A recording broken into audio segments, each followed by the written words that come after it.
پیغمبریان صلی الله علیه و آله و سلم فرموویەتی من أصبح وهمه الدنيا هەر کەسێ بەیانی کردەوە بەس بیر و مێشکی بەس لای دنیا بوو هەموو غەمی بەس دنیا بوو چۆن شتێ پێیاکەم چۆن چی بکەم ئەفەرمێ شتت الله عليه ئەمرەه خوای گەورە کارەکانی شپرز ئەکات پارچە پارچەی ئەکا هەر شتێ ئەخاتە شوێنێک فرێ شتەکانی ناکەوێ وفرق عليه ضيعته ئەو مڵک و سەروەت و سامانەی کە هەیەی ئیتر ضیعەت بە مڵک ئەوترێ بە خانوو ئەوترێ بە زەوی ئەوترێ بە زۆر شتێ ئەوترێ لە عەرەبیە ئەفەرمێ خوای گەورە وەهای لێ ئەکا فریای ناکەوێ بەشبەشی وا ئەکا بەسەریا فریای ناکەوێ مەشغوڵە بە پێوەی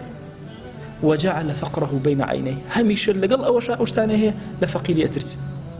وإنسان ئیماندار قەت نابێت لە فەقیری بترسی ئەگەر لە فەقیری ترسای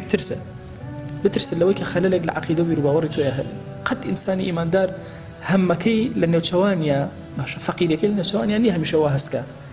ئیتر هەرچی دنیای بەسەریەوە کۆبووەتەوە ها فەقیرەکەوێت لە فەرمایشتەکە هەر